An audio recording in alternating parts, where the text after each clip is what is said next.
Hello, everyone. We are live for another episode of Weekly Oscar Talk. We took the week off technically last week, even though we had a little special Best Actors episode. But yeah, lots has happened since we last talked. We got the Gotham Award winners. We got the New York Film Critics Circle, I think is the acronym, winners. A movie in particular came out. A certain actor who is in said movie has been doing well at said awards we're going to be talking about. And then because it's December 1st, it's close enough. We're going to give you our November predictions. So we will have a November batch of predictions. We will not be missing any month up until the ceremony without predictions. We need to be updated. Yeah. So I think this is my fault. We were going to do it yesterday when it would have been November, but then Emerald Fennell was having an event and I decided to go. And it was wonderful. Yeah. And, Yeah. I got to see Saltburn again, which we may share our thoughts on too. We may do some quick thoughts here and then have a quick review roundup because there's lots of movies we haven't had a full discussion on, like Holdovers, Saltburn, lots of things that I feel like award season has finally actually begun. We've been waiting, but now awards are being given out. The most of the movies, I don't know why this feels a year where they've held a lot back for the end, and maybe it was the strike. I assume it was the strike. Yeah. I think maybe because I've seen some of the movies that that are coming out in December, I don't feel that quite as much. But I feel a little differently. But there's still a few movies that I need to catch up on that you have seen as well. The Color Purple I need to see. Yeah, but, I feel like we'll be pretty close to having seen everything between the two of us by the end of next week. I think so. We got to catch Zone of Interest, but other than that, I think we've hit all the major players. Yeah, I agree. Let's say hello to everyone. Hello, Pranks and Cats, Black and Toad, Movie Muffin, Furiosa trailer. Wait, where did that go? Furiosa trailer looks good. Looks good. That's pretty much it. Yeah, looks good. Chris Hemsworth. Hello, Aaron. He's having a lot of fun in that movie. He's doing a maestro. And I do think the strikes have held a few things back, but I don't think award season was impacted that much. But no. Let's get into our first thing of award season. Let's start with the Gotham Awards, which happened.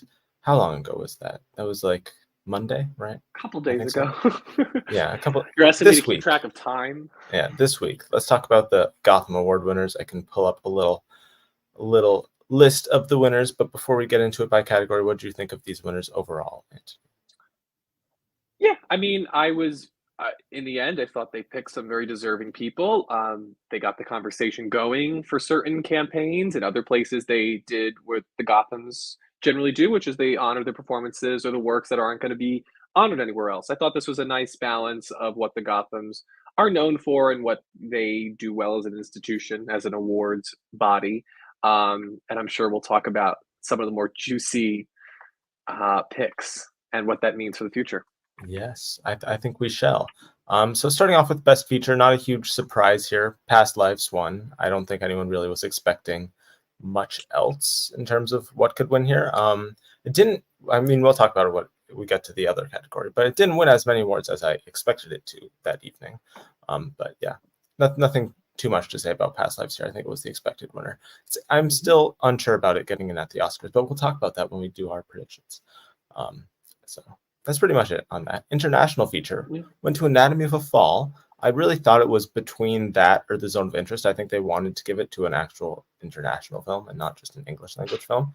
I thought it was going to be Zone of Interest, but it was Anatomy of a Fall. Anatomy of a Fall did really well at this awards show, so I don't know. That's another one that I'm not completely sure about, that we'll talk about when we get into our picture predictions. But what do you think of that? I mean, I wonder, because Anatomy of a Fall is the most accessible movie on this list. It's been playing in theaters. All the other ones are either hard to find or they haven't released yet. And I wonder if that had something to do with it. I mean, it's a wonderful film and definitely deserving of this.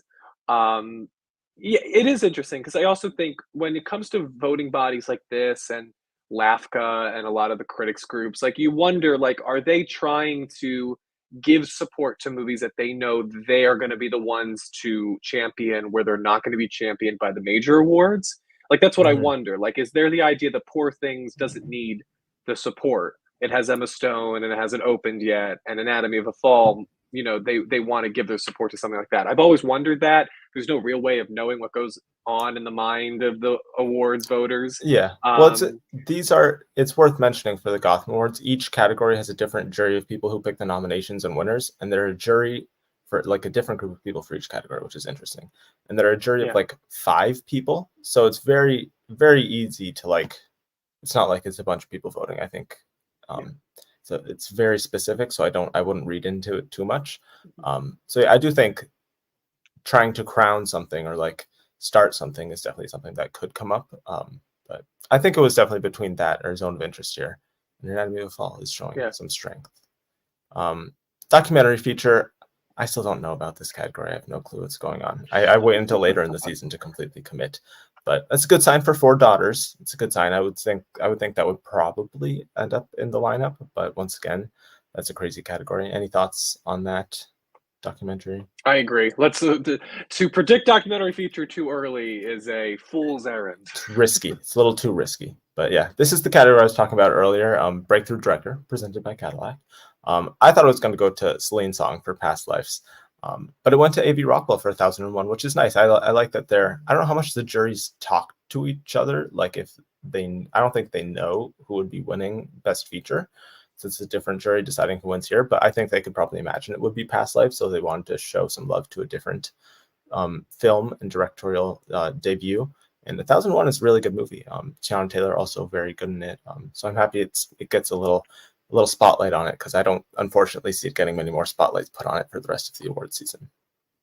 Yeah, I think Independent Spirit Awards might come through for that and Tiana Taylor. But yeah, I think but also like okay, does breakthrough director mean first feature? Are those two I think terms so. synonymous? I Because think then so. AV Rockwell might, this might push AV Rockwell towards the best first feature DGA award, which I love. Oh yeah. I love that category exists. But that could be something that this leads because my assumption would be that Celine Song would take that category at the DGA. Or Cord Jefferson, I would maybe think could or win Cord that. Jefferson. It's true. I think it's they're in a similarly to Jordan Peele and Greta Gerwig in 2017. It's going to be another close race between the two. For sure. Yeah. Best screenplay, another Anatomy of a Fall win. So I think only one movie won 2 awards at this show, and it would be Anatomy of a Fall. So yeah, very strong, very strong. We'll talk about it when we get into the predictions. I'm still not completely confident. I've never been super confident that this is going to be a huge.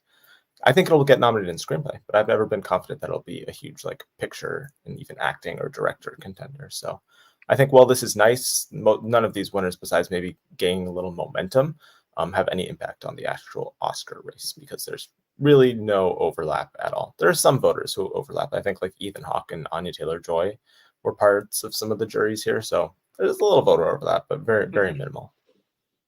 But yeah. I should also mention Greta Gerwig was not nominated for the DGA First Feature for Lady Bird because she co-directed that movie Nights and Weekends, in 2008, and therefore I assume she was ineligible because I can't imagine her missing out on that category if she was. Yeah, so. Yeah. I'm sure she probably made, I forget that season, probably made the overall director lineup that year. So yeah, she made it at the Oscars. All right, Lily Gladstone. So what do you think about this? Do you think this is just overall support? Do you think she's being awarded for 2 movies here? I don't think you can ignore the fact that they understand that Lily Gladstone is really campaigning for Killers of the Flower Moon this season. I'm looking forward to seeing Unknown Country. But what do you make of this? I think it's definitely that. I think it's them. Killers of the Flower Moon not eligible, didn't submit itself, even though they allowed high budget films to submit themselves for this ceremony. This Killers of the Flower Moon chose not to. So I think when nominating and then choosing her to win, it's kind of like shoving support her way, like crowning her and giving her a momentum boost. I haven't seen the performance, so I can't really speak to it. I look very much forward to seeing it. But I do think it's not solely a vote for the Unknown Country. I do think there's definitely a lot of Killers of the Flower Moon impacting her winning here.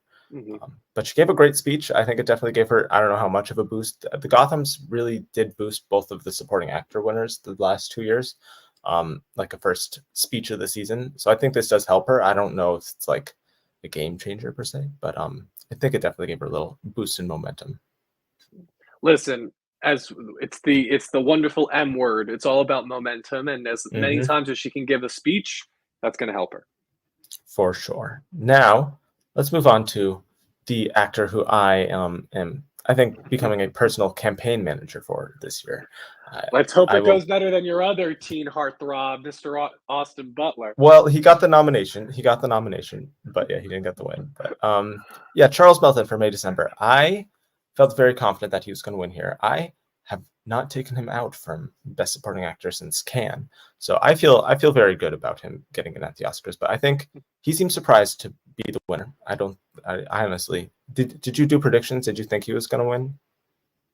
I think we talked I about it. mean, we talked about it. I mean, this was such a stacked category. We were wondering whether Sandra Hüller could have maybe picked up a win because they've shown love for Zone of Interest, and also obviously now we know that they loved Anatomy of a Fall. Um, Hmm. yeah, I mean, there were different places this category could go to, but Charles Melton seemed like a clear one. Maybe Divine Joy Randolph would have been another one that you kind of expected. But yes, I Hmm. think that between this and the other awards body that we're going to talk about, he is definitely on an upward trajectory, and it's happening at a great time because the movie released on Hmm. Netflix today. He had a very good week. He won Gotham, I think it was Monday, earlier in the week. And then, what was it, Thursday, yesterday, he won New York Film Critics Circle. So I do think if we're having a like critics sweeper in any acting category this year, I do think it's actually going to be Charles Melton. I don't really think it will be So far. anyone else. I mean, so far, but I think looking at like the trifecta and future critics groups, I think he's got the best shot of sweeping an acting Yeah. category. I mean, he's 2 for 2 right now. So. I Um, think primarily because what I see happening with this category is very similar to what happened with Timothy Chalamet and Gary Oldman, where Timothy Chalamet was picking up all the critics groups awards for Best Actor for Call Me by Your Name, but once the industry started to vote, then we saw the switch to mhm. Gary Oldman for Darkest Hour, and I think a similar thing will happen where Charles Mountain will win all the critics awards, but then Robert Downey Jr. will come in and start winning the Yeah. industry awards. Mhm. Um, but I do think that this gets Charles Melton into the conversation and maybe has him climb up all the way to number 4, which I think is very interesting. We'll talk about May December and its potentially improved Oscar chances later in the show. We shall. We shall. So that's really it for the Gotham Awards. We can stop sharing that and go over some of the thoughts from the audience. Charles Melton better take that Oscar. I agree. You've seen the film. Is he your favorite supporting actor performance of the year now? You really like uh, Robert Downey Jr. though. I really do love Robert Downey Jr. I think what he's asked to do as far as portray somebody who's not a villain at the beginning and you see I think it's very similar to a lot of performances this year where they don't show you their true colors.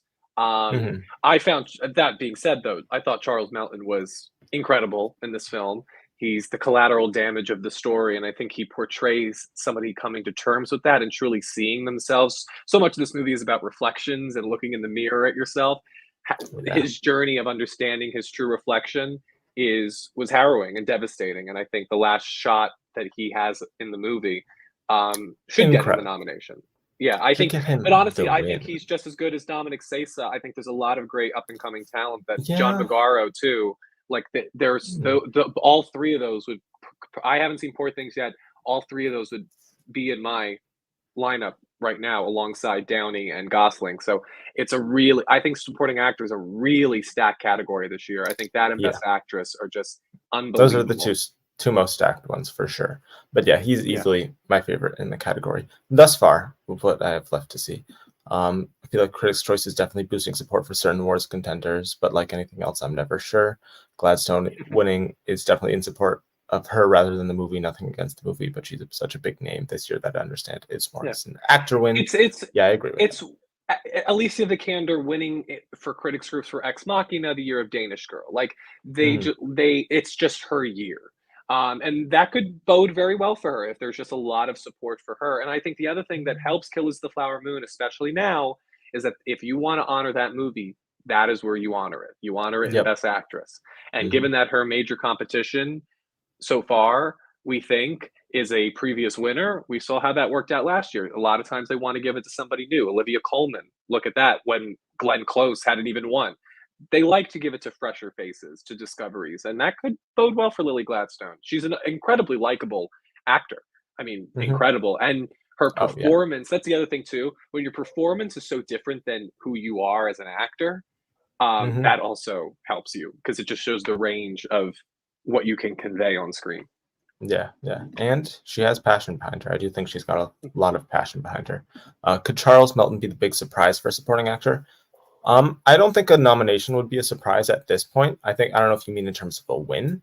I think I don't know. I have to see more industry awards before I like fully commit to it. I do right now think that it's probably still Robert Downey Jr.'s to win, but I think he is now a top contender to potentially win, in my opinion. I think what we have to kind of logically see is that Oppenheimer has a very good chance of winning the SAG Ensemble, and it would be Hmm. odd for Oppenheimer to win SAG Ensemble and then not take a acting Oscar. Um, I and don't I think think that Oppenheimer will Downey win has SAG Ensemble though. that's fair, but I still think that it's a possibility. It just seems Yeah, odd that whatever movie you think is going to win, because what? Let me just ask, what do you think is winning SAG Ensemble? Do you think it's Barbie? color. I think Color Purple will win SAG Ensemble, Oh, Color Purple. That could be interesting. But and then Daniel and Brooks then would Daniel Brooks potentially will be win your. supporting That's true. actress. But still, I still think if Barbie and Oppenheimer are in that race. Oh, for sure. And I think Downey has the best chance of winning an acting Oscar. I think it just we saw, and I texted Jack earlier in the week that Charles Melton is your Cody Smith McPhee. He's the discovery Yeah, among a yeah. younger male generation. But when it comes to giving him the actual Oscar, like there's more that goes into it than just the performance. Most times, and I think that's why Downey will carry it. He has two previous nominations. He's one of the most famous actors, and this was a genuine turn that I think people were not expecting from him. And I will say, I watched. My father's a very smart man. We watched Hmm. Oppenheimer over Thanksgiving. We had to watch it in chunks because we had to wait for my sisters to go to sleep. Um, for the first 45 minutes, he had no idea it was Robert Downey Jr. So he Really, does disappear into the role, and he knew he was in it. But he was, and I was like, "How do you think of Downey?" He's like, "Have we seen him yet?" Like, yes, we. I don't understand that personally. I've seen other people say that too. I just don't get it. It looks just like Robert Downey Jr. and it sounds just like him. It's not But I like guess he if you don't know, if transformed. you're not clocking it, it's I funny to guess, me. yeah. But I think that will. But again, I don't know if it's going to be a surprise now if he gets in. But I think he's definitely getting a nomination at this Oh, point. yeah. I think he's still the front runner. We will be addressing this question when we do our supporting actor predictions. Who does Charles Melton take out? Who is that five? Um, Black Toad thinks he takes out Defoe. We shall see.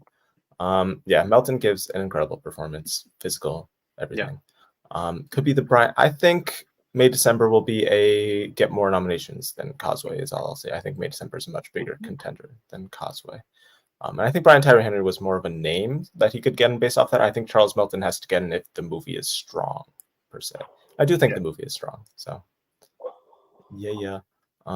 Haven't watched Poor Things yet, but I think once you see the film, you will see why he fell off. Unfortunately, he's great with what he's given, but it's not a very showy role, and he kind of disappears for the second act. He's pretty much like Willem Dafoe's like student. He's good in the movie. It's just not compared to especially the two other performances in the movie. It's not anything super showy. Now that Rustin has come and gone, and Color Purple is coming soon. I don't know. We'll talk about that in both of those categories. I don't know. You're ahead We'll of see. us. You're ahead of this. Yeah. You're ahead of the episode. Yeah, I don't get it either. He looked just like him, in my opinion. I'm not saying I got it. I know, I'm I just know. saying I was Your very your dad's interested, not but the only I one who's said that too. So apparently I don't think that there will be screener issues for Color Purple at all. I think Warner Brothers will make sure it gets out no, there. they're screening this thing like there's no Mhm. tomorrow. There's lots of advanced screenings for this compared to those two Yeah, films in particular.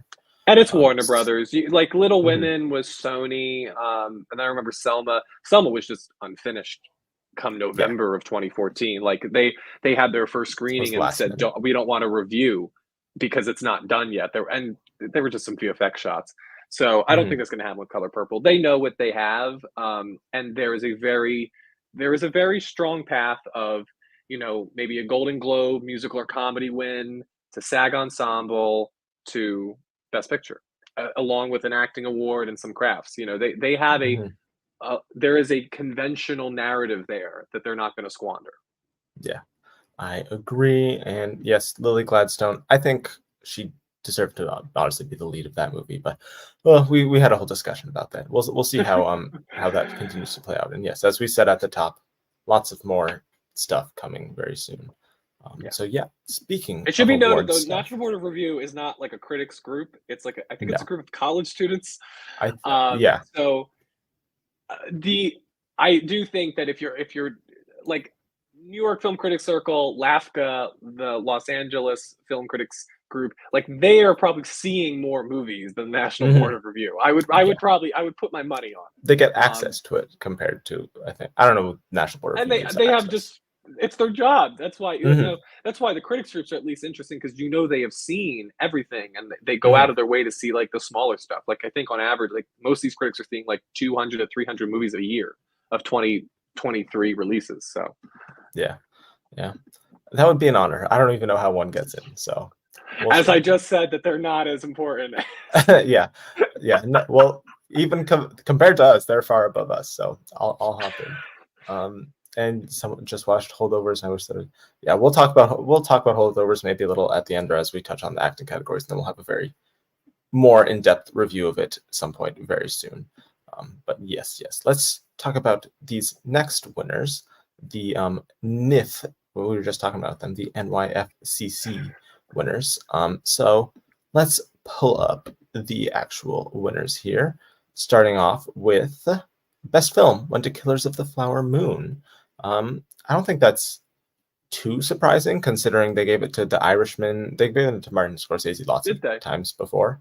Yeah, I mean, he's a New York guy, so I think they feel they like him. Obliged.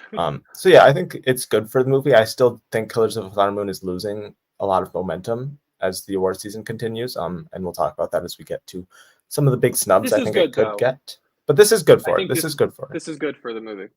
And then director is pretty obvious, Christopher Nolan. I think that's a sweeper right there, is what I would say.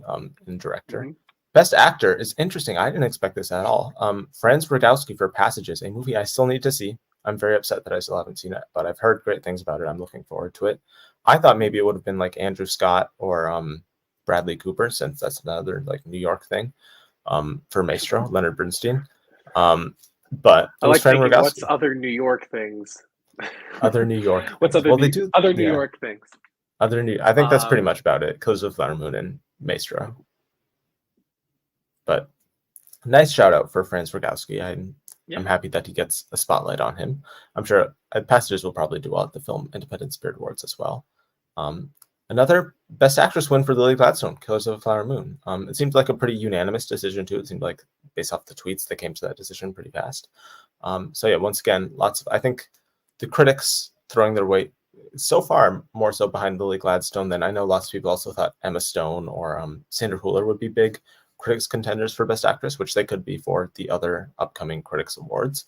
But right now, Lily Gladstone is getting that attention. So I think that helps her for sure as well. Well, they also love the movie. I think what's going to be interesting if Killers of the Flower Moon doesn't take a top prize, picture or director, if Gladstone can still win Best Actress, that'll be very telling. So all eyes will be on LAFCA now to see what they do. Yes, for sure. I think LAFCA will probably be more likely to go with Stone if I were to guess. Yeah. Supporting actor, Charles Melton, once again, I mean, we kind of already talked about it, having a big A Star is Born moment. I think what's more interesting is May December is the only movie besides Killers of the Flower Moon to gain a top award, because they also won Best Screenplay. Sorry, Devon Joy Randolph. We'll get to you in a second. Well, they're in it. I find that very interesting. Yeah. I mean, the screenplay in May December is very good. It's one of my favorites of the year. It's very well written, very well paced, great dialogue. So I love the win personally. I think it's definitely getting nominated in Best Original Screenplay at the Oscars. I know lots of people. Seems like either lots of people based off of these past two like critic awards groups where May December did pretty good are like either finally jumping on the May December train that I've been on. So if you look at these predictions later, don't tell me that I'm only jumping on the May December train now because it's winning a bunch of stuff. I've been on the train. But it seems like lots of people are still doubting it as well. So we'll see. I think it's a pretty big contender overall. Yeah. Netflix is able to get multiple films into Best Picture too, so I wouldn't be too worried about it. Especially when they don't care about winning, which I don't think they do this year. I think they care about maybe winning an acting category, which we'll talk about. But I don't think they'll get makeup, but that's pretty much probably it. Yeah. And talking about Divine Joy Randolph, she's incredible in the film. I'm happy to see this win. I mean, all three of the performances in the film are very good. She was probably my favorite. She just has a like natural like screen presence and kind of it factor to her that everything she does is like deeply captivating, and moving. So yeah, I think she's a star. So I'm happy to see Yeah. her get the win. However, I don't think she has the same amount of screen time that some of her other nominees have. It's very much a supporting performance. Mhm. So I'll be interested once Danielle Brooks comes online for other people, what Yeah. that does, because she's just such a force in that movie that she's not a lead, but she's definitely it's somewhere in the middle. It's not Mhm. necessarily supporting. Yeah. Or at least she feels that way because of her presence. So I am, but I do think that The Holdovers is beloved, and we could see this be a place where it gets some attention because I don't know where else it could. I mean, screenplay Maybe maybe, screenplay, but I think yeah. I don't think Holdovers but will that's it. probably yeah, win a ton of Oscars. I think we'll talk about it when we get to the predictions. I think another more crowd pleasing movie has a better chance of being an upset winner than Holdovers does. Um, Mhm. Animated film Boy and the Heron. It comes out very soon. I'm looking forward to seeing it. I missed it at NIF, I so I'm see it looking on forward to Monday. it. I'm very excited. Ooh, yes, very exciting. I still And don't I think think that could challenge Spider-Verse if they want to go with really. something original. Yeah, if they want Mm, to go with something original, I think, listen, I mean, the superhero brand is not I doing think very it's a little well these too, days. but it's a little too weird. I think. What was the last like weird movie that they gave to animated film compared to like a Pixar or rather mainstream? I mean, I don't know. I think that it's I just think that the idea that Disney is completely not in the running this year. Oh, they're not. And Yeah. if they don't want to give it to Spider-Man, which we've seen sometimes there is an aversion to brands in this category. I mean, look at what happened with the Lego movie. I know Spider-Man Into the Spider-Verse won, Hmm. but I mean Miyazaki did win this award 20 years ago with Spirited Away. Yeah. I could see it happening, and it's getting a big IMAX push. I know the English dub, the cast is very accomplished. I could Hmm. see a world where it maybe comes out of nowhere and is able to just get some love. But I'm still predicting Spider Verse, I should say. Yeah. But this bodes well. It's the start Yeah. of something. Yeah. I think a critics group would be more likely to like that film than probably the Academy. Um, Mhm. Best cinematography, Oppenheimer. I think he'll probably win the Oscar. I think his biggest competition is who did Poor Things, Robbie Robertson. I think Mhm. for Poor Things, I think that's his Did Robbie biggest Robertson competition. do Poor Things as well? I think so, right? I'm probably messing up the names. Never mind. I No, mean, no, I am messing up the my names. I forget who did Poor Things, but it was shot very well. I shall Maybe look the it up. comments said My, so. I mean, my passion pick in this category, as much as I love Oppenheimer and I think it's exquisitely shot, having seen it the second time now, Lena Sandgren's work on Saltburn is just chef's kiss. Oh, yeah.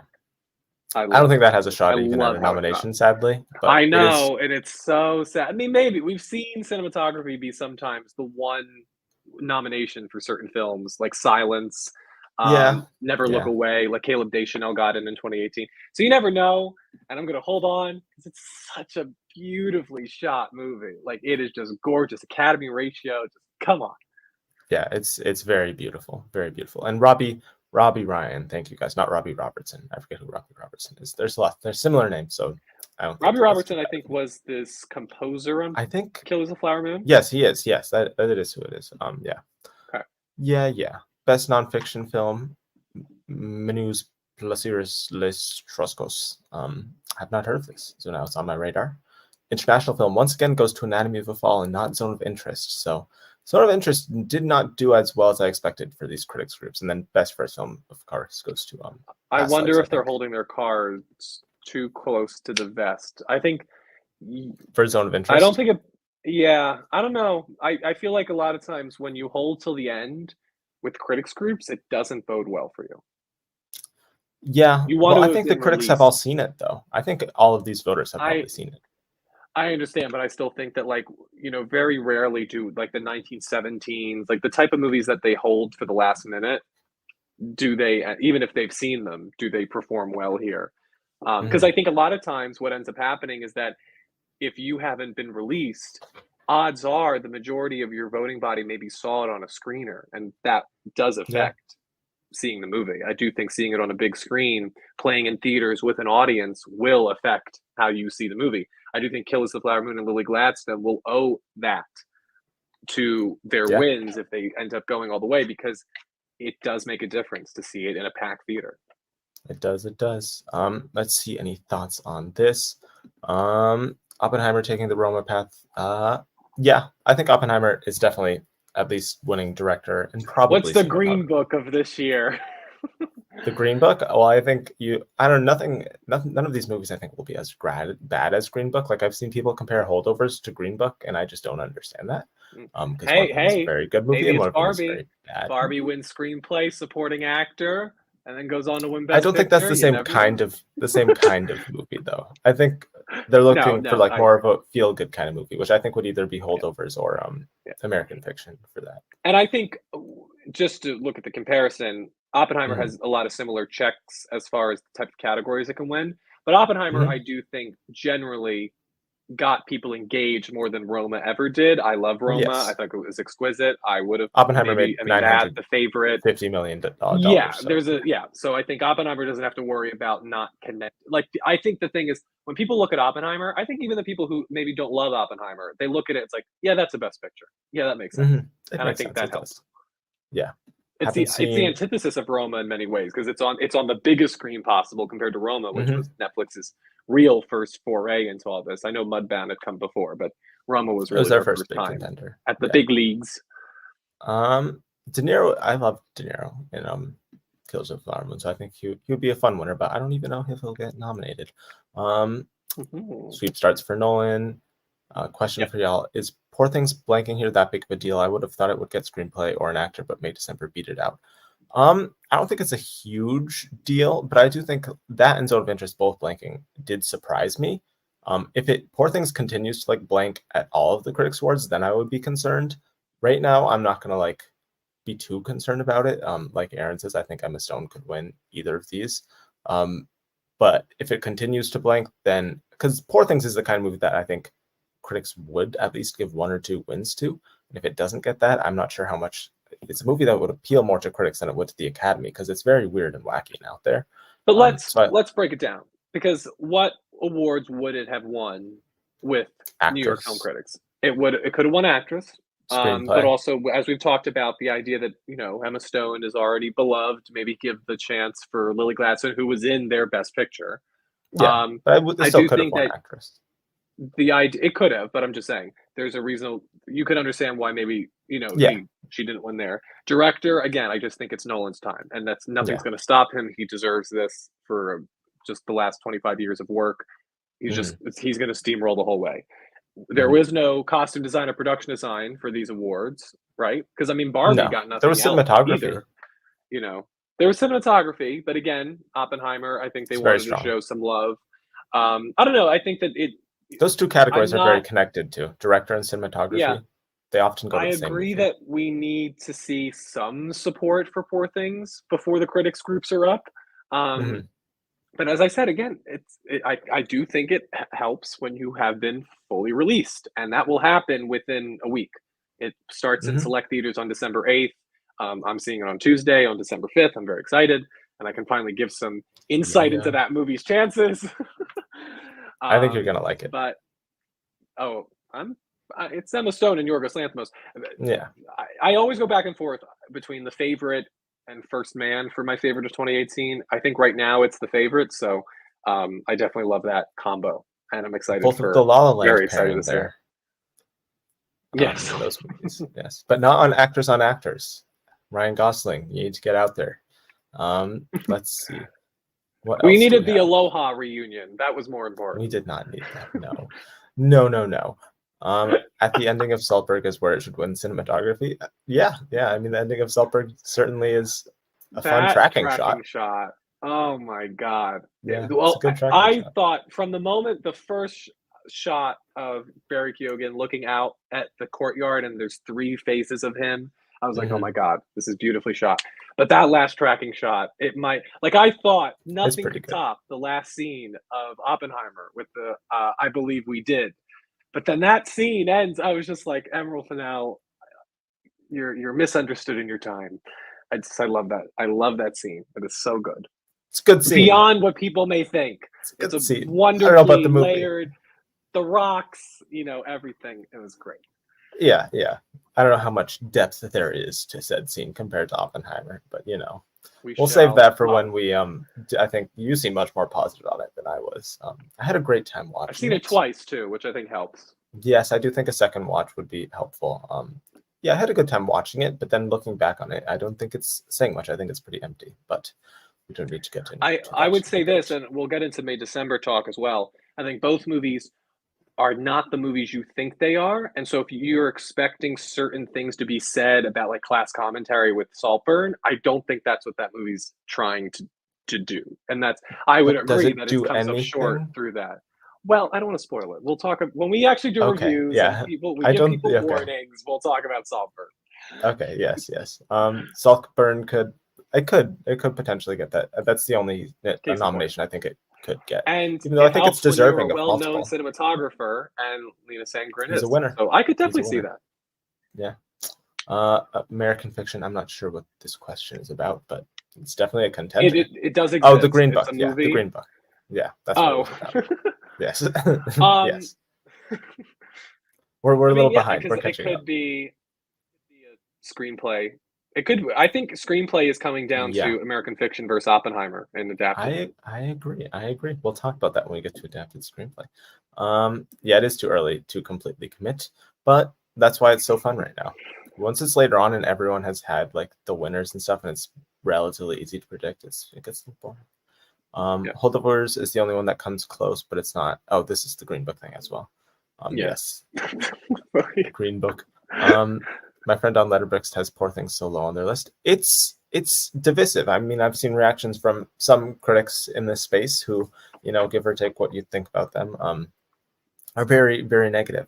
And some of them don't. I don't want to name names. Some people just don't have media literacy, is all I'll say.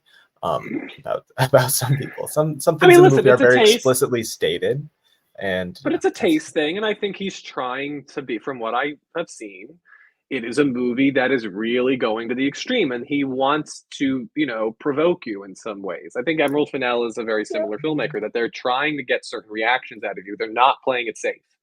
And I also think that you need to digest certain movies, and some people don't want to do that. And that's just how they like to watch movies. There's nothing inherently wrong with that if you don't want to look at movies that way. But Poor Things will have to deal with that fact. Now, Everything Everywhere managed to get the passion from its central group so strong that it was able to override the people who felt, what the hell is this? This is a silly movie. I don't like it. It doesn't make sense. Poor Things is another level, though. Poor Things is... Poor Things I agree. The one thing that person said that I agree with is it's near NC-17 level. So yeah, I don't think... I have a hard time seeing it winning something like Best Picture with stuff like that. The fact that Ryan Gosling, neither of them and no Charles Melton on actors and actors was very disappointing. I don't know if no one from Killers of the Flower Moon. I didn't expect Leo or De Niro to do it, but I did expect Gladstone to pop up. But overall, I liked a lot of the pairings, lots of reunions. Maybe they'll do a second round with Gosling and Gladstone. Listen, the Cillian Murphy Margot Robbie one, A+. The Halle Bailey Rachel Zegler one was inspired, and the disable the comments on that video, please. I know. The Devil Wears Prada reunion was something I didn't know. I was like, I looked at that. I was like, I know there's a link between these. What is it? Was Anne Hathaway in Into the Woods? Well, I was wondering, what is Anne Hathaway in this year? Like, why is she here? Eileen. But I forgot about Eileen. Yeah. And there was another movie that she was in with Peter Dinklage. With Marissa Tomei. Yeah. Listen, whatever gets her. I mean, Taylor Swift was in Directors on Directors with Martin McDonagh. Yeah. Whatever gets you in the door. That was a very fun conversation, though. Saltburn Hottest Cast of the Year. If that were an award, it would definitely be getting a nomination for sure. We have a long time to go. A lot of regional critics, at least 50 different groups go. I think Poor Things will start getting more critics nominations for as the season continues. Right now, I mean, it's only 2 so far, but if it continues to be a trend, is when I would start to be concerned. What was worse, Rami Malek winning for Bohemian Rhapsody or Green Book beating The Favorite for? Ooh, that's Green hard. Book winning for screenplay. I'm sorry, and this is Yeah, somebody who but completely agrees that Bradley Cooper, that should have been his Oscar. Rami Malek yeah. won partly because some people love the performance, and that's fair. And also, I think that for the people, he did hold the movie together in whatever way that he could. Mhm. But people like Freddie Mercury. That was a major reason, It's and a biopic, but they that's hated fine. Dick Cheney. Uh, that Yeah. has a lot to do with it. It's why Renee Zellweger wins in part because they like Judy Garland. That you could understand, and also like I think you can just it's different with acting because it's a very emotional type of art because you're seeing Mhm. somebody perform for you, and it's different than looking at the craft of the screenplays in that category and thinking that the favorite. I mean, there are so many lines of the favorite that are just instantly just beautifully written and memorable, Yeah. and just the structure of the movie, it was taking much more risks. Like whatever you think about Green Book, like I think Green Book winning screenplay is more egregious than Green Book winning Best Picture. That's how I think that was I was like, Yeah. Yeah. the love of God. Because at Yeah. least I Green agree. Book, it's I like, agree. okay, it's a preferential balloting system. All right, some people, they put it number 2 or 3. Like my grandmother loved it. She watched it twice. She never watches any movie twice. Like a preferential balloting system will benefit Green Book. If you have to pick one screenplay and you picked Green Book over The Favorite, Yeah. It doesn't. Both of them are terrible, but I agree that Green Book is slightly worse, I guess. Yeah. American Fiction wins, did do. not The Favorite is terrible. Yes. Yes. No. Not that. Not Okay, that at just all. making sure. Yeah. No. No. Yeah. American Fiction did do very well today. I'm interested to see, especially as the movie comes out, how the buzz continues to develop. Not everyone will get Poor Things. My mom hated The Favorite, so yeah. Yeah. And this is even more off than The Favorite, so I think Yeah, definitely will not be for everyone. I wouldn't watch it with your but parents it's got unless to be for somebody, and that's what we're waiting to see. We're going oh, to it's see. It's definitely going to for reveal itself. people. Yeah.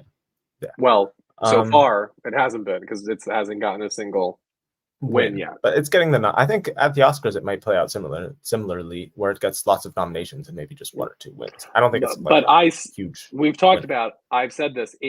Somebody needs to think it's number one in every category it gets nominated for it to get nominated.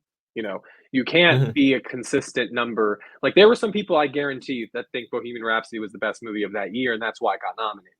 You need some people to be really behind it and would vote I for think that Poor will Things number that one. will be the case in all of the categories. I think Emma Stone, Yeah. probably not in supporting actor, but I don't I'm know. interested to see LAFCA because usually LAFCA does runner-ups, and maybe we'll Mhm. see some. It's just when you have that, and you're going to give technically 2 people an honor. I'm interested how that goes.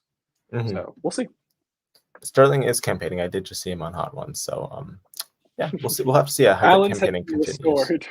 Yeah, Hot yeah. Ones continues. Mhm. That's how you know. That's how you know.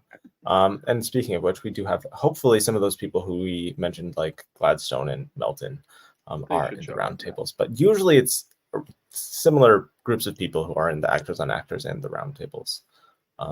That was a very good pun. Very good pun. What We'll pun? see how it goes. What pun? Bohemian Rhapsody. Oh, Yeah, very good, very good. I'm sensing Murphy wins Globes, Critics' Choice, BAFTA, then losing SAG and Oscar to Cooper. Yeah, I think Murphy. I think Cooper could probably win Globes too. I think Murphy will probably. Critics' Choice just does whatever they think will win the Oscar, so we'll have to see where the momentum is there. BAFTA, Murphy, I think will definitely win that. Him or Andrew Scott. I got to Then see Maestro. I'm seeing it next week, and I'll have a clear it's a picture very because good performance. it is the closest race I think this season. It's those we'll talk about an actor. Those two are the only ones in that category I'm sure are even getting nominated. So it's definitely between them for the win. Oh, Paul Giamatti will get it. We'll say. Well, and we'll see. We'll say. Yeah. Shall we move on to the We next shall. topic We of shall. We shall. discussion? Well, we might touch on it. I don't even know when this happens. I'll have to look at the award season calendar. So if we have another episode next week that is before these happen, then we might touch on it. But these critics groups are hard to do predictions for, though, because usually they're small groups of people, and usually there isn't like a pattern to really do predictions for them. Yeah. So I mean, they'll give it to Boyhood one year and then Mad Max Fury Road the next. There's no way of really predicting what they're in the mood for. Yeah. If I were an Oscar voter, would I vote for Murphy or Cooper based on merit of the performance alone? I like Murphy's performance more. They're both incredible performances, so I think both career best work from both of them. So I would not be disappointed with either of them winning.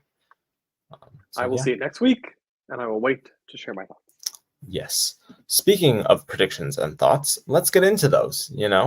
Let's start with Best Picture. We'll have some visuals. Let's see how many we agree on, Anthony. Let's see. Oh, wrong one. There we go. Oh, wrong one. Oh, there we go. Okay.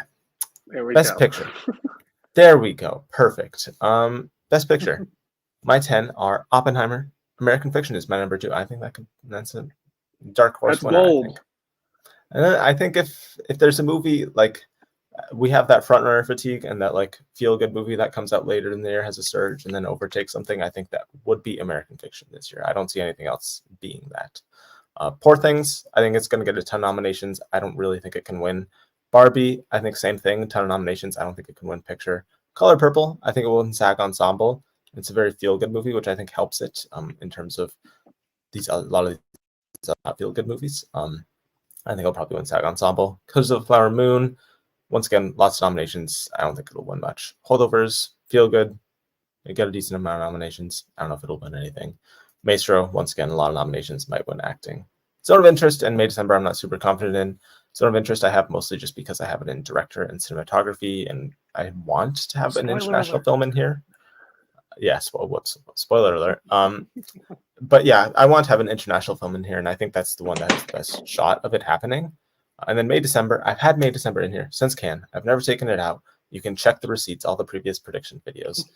Lots of people are doing May December now. So yeah, I think when it gets 3 acting nominations, spoiler alert, a screenplay nomination, it's very hard to deny that it misses Best Picture. And Netflix has gotten 2 films into Best Picture multiple times before, so I would not doubt them. Where do we agree and disagree on these? We agree on 9 out of 10. Okay. And there are a lot. I think there's like at least half of this list where we agree on the placement as well. So we're pretty in lockstep. What's the I'm one? just subbing out one A24 movie for another. I'm going to stick to Past Lives. I think that's the movie that so far, from the critics groups, at least with Gotham, we're seeing some support go its way. I think Zone of Interest is going to be a little bit of a rough sit for some. I have to see how it performs before I really commit to it. And I just think that Past Lives, again, is beloved and can get the screenplay and maybe even score. And it could do, it could just be that heartwarming movie that gets in. I think a lot of these other movies, they're downers or they're depressing or they're, they ask a lot of you. And I think Past Lives is a movie that, despite it maybe having a bittersweet ending, I think leaves you having really felt something. I think feeling very full. And so I think Past Lives will get on this list. Having seen May December, I think that it is going to be a very likable movie. It's a watch that I think is very easy to just turn on Netflix. It doesn't plays very well on a small screen too. It Yes. doesn't need a theatrical experience. Great performances. Todd Haynes in top form. And I also think what helps is that it is a movie that you can watch, like, as we talked about earlier with like film taste. If people just want to watch the movie, it works. If people want to go deeper into what the movie is saying, it holds up. And I think that helps. It's like Oppenheimer, like Barbie. These are movies that work on multiple levels depending on what type of film goer you are. And I think May December will benefit from that. I also think just because it is different and distinct. And so yeah, that basically means from our last video that I took Anatomy of a Fall off. I could put it back on, and maybe it's Past Lives, Anatomy of a Fall. Maybe it's Anatomy of a Fall in May December. Maybe it's Zone of Interest, as you said, because I do think that if that movie is in, it could be in a big way. But right now, I'm going to go with what I've seen, and I'm going to go with Past Lives and May December. But I agree with the rest of your list. Oppenheimer's number 1. I think Barbie is a little bit higher than 4, but I think we have the same top 5. I think. And American Fiction, I agree. could do very well. You're right. It could win DGA First Feature. It could win Screenplay Awards. You know, Jeffrey Wright could end up winning something here or there. But I think Oppenheimer's going to go all the way. I don't see a world. You really need to win Screenplay to win Picture, and when you look at the potential people to win Screenplay, I think Oppenheimer, American Fiction, Poor Things, and Barbie, and then original, I guess, holdovers and Past Lives in May, December. I mean, Barbie could be an original as they're being campaigned. So I don't think it will be, but it could. That's true. But right now, that's all we have to go on. We're going on. Yes, well, we'll talk about that. Where in which category I choose to think it will be nominated in. But yeah, in terms of honorable mentions, ignore, like, when I updated this slide, ignore everything like 15 below, because none of those things are getting nominated. I think there's like a top 13 here that really only have a chance. So I didn't even update anything below 14. All of Us Strangers, we got to see how that performs. It still has to come out, yeah. So I think if it comes, I don't have a ton of hope in it, honestly. But it's weird. It's not like a super. It's very emotional, and it's not like a super artsy film. Like, I think it's very not crowd pleasing, but I think not mainstream either. But it's not as artsy as I think. Say, lots of people are comparing it to After Sun, and it's not nearly as artsy as, say, a film as After Sun. It's very centered on family. It's very emotional. So I think it'll play well. I just don't think this is a very strong year. So I don't know. Yeah, and I would put Saltburn a little higher. I don't think it's completely out of the running in the same way that Napoleon and Air are completely out of the running. Because I do think that Saltburn, there is a world where that has a Nightmare Alley. Like, it gets some crafts, and then surprises it's your number 10. Because I do think Emerald Fennell people are leaning in. They lean into her. They think she's an interesting filmmaker, and the movie takes risk. And I think for some people like me, it is their jam, and that helps. So I wouldn't completely count it out. I would probably put it number 14. But I agree that it's probably leaning more Babylon than Nightmare Alley at this point. Yeah. I would agree, and even I think Babylon will get more nominations than Saltburn did. Babylon still got 3 nominations in Best Picture, so I don't have a lot of faith in Saltburn. That had period, which helped, and I know technically Saltburn is period, but not that period. Not nearly. 2006 is not period, like the 1920s. It's becoming more of a period piece as time goes on, though, unfortunately. Let's see. I've made December at 9, but definitely not super confident, and I don't care if it's done, but I'm holding on to hope for Spider-Verse. Yeah, I don't think either of us ever had Spider-Verse in Best Picture. Did you ever have it in? I doubt the animated. And I love the movie. It's still in my top 10, but Mine too. It's on a cliffhanger, and it's a superhero movie, and it's animated. And those last two, people in the Hollywood industry do not tend to want to give Best Picture to. So what Spider-Man Across the Spider-Verse would need would be like LAFCA to give it Best Picture, and that's not happening. So unfortunately, I just don't see it. But listen, it's December 1st. Hold on to your favorites. You know, that's what we're not in January yet. You know, that's the other thing. Like, it could, if it gets this momentum and, you know, people start talking about it again. AFI and then PGA and then like Critics' Choice, then maybe it can surge. But I don't see that. You know, it is an achievement. I think it would be completely deserving. And there are certainly movies on that list that I would prefer to see it take the place of. But I don't know. I just don't. Like, again, I go back to Soul. Soul was in a year where only we have the conversation every year with an animated movie. Yeah. And it never happens. If Soul couldn't get in, I just don't see Spider-Man getting in. Anatomy of a Fall is likely 8 to 10. Yeah, lots of people still do have Anatomy of a Fall, and I don't.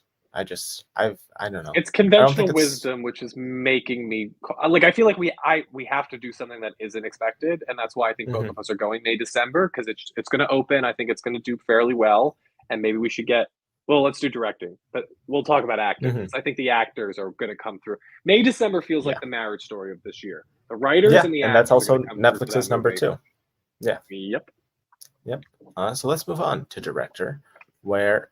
I mean, I still have the same 5 as when we did this last time. Nolan obviously winning, then Scorsese. I might have Lanthimos in number 2, actually.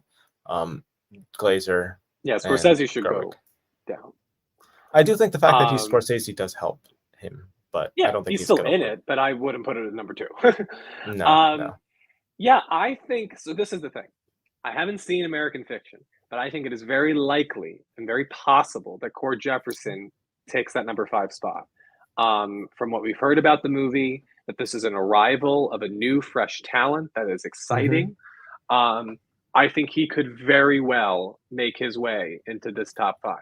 Having not seen the movie, I'm going to go in conventional wisdom and put Alexander Payne in your Jonathan Glazer spot. Because Alexander Payne has proven that, if he has the goods, he will get in. He's kind of like David O. Russell in that 3 or 4 times. Yeah. Yeah. But I agree with your other 4. Nolan, Scorsese, Lanthimos, Gerwig.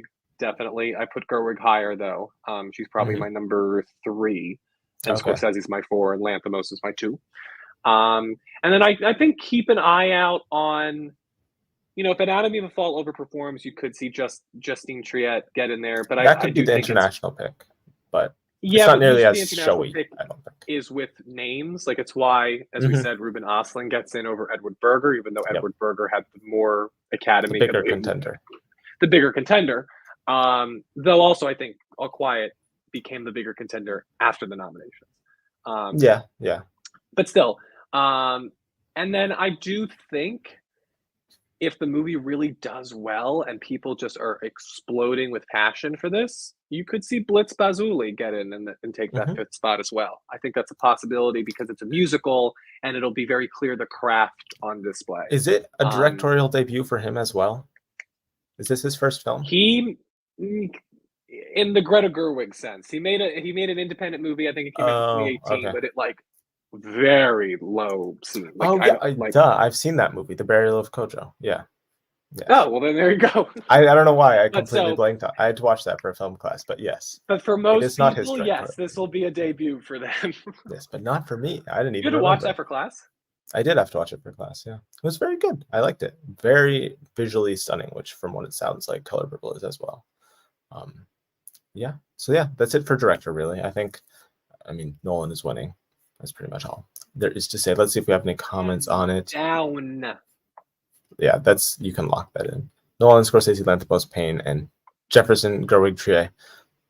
I'm not super confident. Yeah, three-way nomination tie. I'm not super confident in Payne, which is why I don't have him in there. But you're not super confident in the holdovers, period. No, I think it'll do well, but I don't think it's like a top contender. I don't think it's strong enough to get top 5 in director. And I think the years he was nominated, I think were probably less competitive years than this year. I think he is. I think he's like David O. Russell. He's the type of filmmaker that I think the Academy loves when he's on his A game. And I think the holdovers, he's on his A game. And I also think that you look at the other nominees, these are big studio players with a lot of craft and immersive worlds. Oppenheimer, Killers. Alexander Payne represents a different type of direction that I think some people might lean towards. It's why I think Cord Jefferson could also do well, because it's a different type. I think that we have so many big, creative, craft players and director. We're going to need that little, that smaller picture vibe. That's going to be your 5 spot. I think we do. Very rarely do I think we get 5 big movies. We're going to get, it's like what happens in 2012 when, people were thinking Ben Affleck for Argo, which won Best Picture, and Catherine Bigelow for Zero Dark 30. And who gets in? Michael Haneke for Amour, Ben Zeitlin for Beasts of the Southern Wild, and David O. Russell for Silver Linings Playbook, joining the 2 big craft players, Ang Lee for Life of Pi, who won, and Steven Spielberg for Lincoln. We tend to see a variety in director. We're not going to get 5 of the same type of achievement. Yeah. I think they're a little different types of achievements, like Poor Things versus Barbie versus Oppenheimer. I think Zone of Interest could fulfill that. Yeah, they are all big craft players, but I think most not all years, but I think the majority of director nominees most years are craft players. Which I'm not denying, but I still think we're going to see a different flavor. At least 1 or 2. Pick. Yeah. Nolan, unless something weird happens and they screw him over again. Don't want to swear, get demonetized, even though we're not monetized. Scorsese, Lanthimos, Song, and Glazer. Again, you don't think I could see Gerwig being nominated, but I don't know. I think it's too much of an achievement. It would be blast. First off, it would be blast. They don't always go for like the big financial commercial successes, though, as we've It's seen. different. They gave It it. is They different. nominated James Cameron for the first Avatar. When you have a real original type of like, wow, you created something. I just think it would be. I personally think it would be a little sacrilegious if you give it to this type of movie every other time, but then you Yeah. don't give it to the first time a woman finally kind of like. I think that that'll matter. I do think they're going to be like, this was a major achievement for female directors. It's probably the greatest achievement in the history of Hollywood as far as Warner Brothers' highest grossing movie was directed by a woman. Like that, Hmm.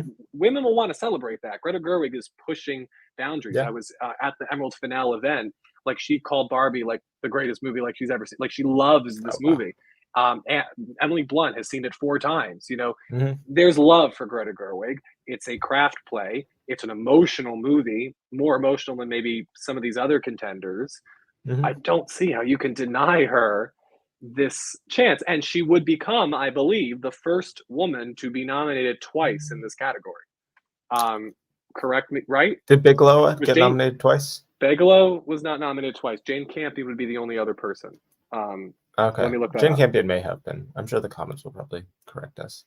A.B. Rockwell would be fun to stay in the conversation, but I don't think that will happen. I think Payne got in for all his movies because, I think his movies were bigger contenders in the years he got nominated for director. Jane Campion was nominated, but for Best Director. So she would Okay. be, Greta One Gerwig of would be the few. second. Second One one. of few. Okay. One of very few. Nolan and Scorsese are the only. I think Lanthimos is pretty locked, and then the other two I'm pretty confident in, but I think either of them could miss. And yeah, Best Director does. I think my small film would be Zone of Interest, which would also be the international pick. It seems like you have holdovers as that pick for yours. Because I still think Zone of Interest is a director's movie. Like I'm looking for the movie that isn't maybe the director's movie that just speaks to the Yeah, overall support for the movie as a I think whole. that could be Cord Jefferson then. Yeah, Cord Jefferson, Alexander. Again, once I see American Fiction, I will have more clarity. Yeah. Gerwig would be the Villeneuve snub or weirdly Nolan. Yeah, I mean, it would be. I mean, they have done it before. Like Villeneuve missed. Ryan Coogler missed for Black Panther. There are a few other ones that happen. Kaczynski for Top Gun. Sometimes if it's a big commercial hit, they are like, well, the money's the achievement. But I don't think the other way to look at Best Director is that this is your top 5 for Best Picture. Back when they used to do 5. Is there really a world where you think that's Barbie more. I isn't think in that's that more top 5? editing than director, in my opinion.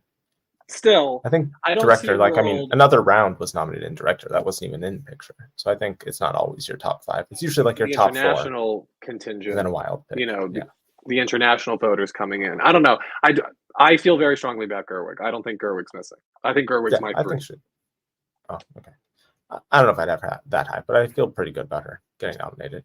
But her lead actress and producer on the film, who knows if she will be nominated in Best Actress, where I do not have her getting nominated. I have Emma Stone still at my number 1.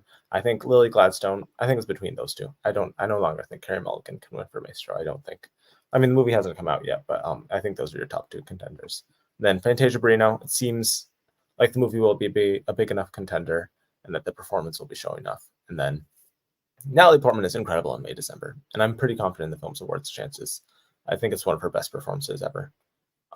And yeah, I feel pretty good about this 5. What do you have as your 5? We have the exact same 10 in the exact same order. Really? Wow. This is never going to happen again. Never going to happen again. No, wow. Yeah. Yes, I Pretty agree. impressive. I do think it's now shaping. Let's see how Maisha performs, but I do think it could very well be a B between Emma Stone and Lily Gladstone. I do think Fantasia's in there. I think Color Purple is going to boost her. It's an all-around player, and she is obviously the center of the movie. Strong emotional core. Having seen May December, and with all due respect to Charles Melton and Julianne Moore, but Natalie Portman was your favorite? blew me away. Okay. Because Natalie Portman makes you think you're watching a different movie. And it's not really a twist, but there's a switch that happens in the last 2 minutes of that movie that makes you rethink everything. And Natalie Portman is delivering like a performance on the level of Amy Adams in Arrival. Like it's brilliant. The layers and the levels. I think it is definitely her strongest work since Black Swan. She would be personally. I haven't seen Poor Things. or Maestro, but I've seen pretty much everything else on this list. And Natalie Portman, hands down, should win it in my book. I've seen everything here besides Anatomy of a Fall Color and Purple. Color Purple, and she's my second favorite. Emma Stone is still my favorite. She's my second brilliant. And I really think Natalie Portman, she's one of the best we have. She's very respected too in the Academy. That movie is brilliant. So I think if May December's in, there is no way you can count her out. Absolutely no way. She is that movie. She's your eyes into the whole situation, and yeah, she's very, very good in it. Now, Sandra Hüller is really the only person I think that can fight her off. I don't think Margot Robbie's happening, unfortunately. I don't think so, no. I think Sandra Hüller could, but maybe I don't know. I think Portman and Barrino are very even, and I think there's a world maybe where Portman's number 4 and Hüller's number 5. If you're going to argue that Hüller gets in, but I just think think we agree that Anatomy of a Fall isn't as strong as some of these other contenders, and so it's going to fall.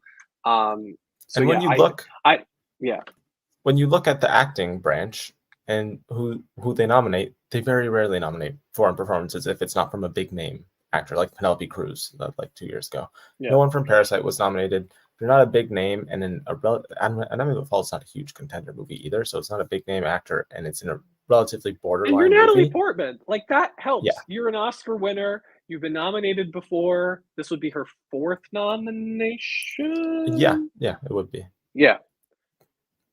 How can you deny it? And the performance is exceptional. It's there. Yeah, it's incredible. So that's crazy. We went 10 for 10 there. So very impressive. It won't happen again, probably. I'm sure next time we update this category, it won't be 10 for 10, probably. So we'll see. Let's see. It's the fact that the top 5 is a great lineup, except Jeanette Benning. Yeah. It's funny. You're the 6 to 10 would be an Oscar lineup, and nobody would bat an eye. That's what's crazy about this year. It could be. Yeah.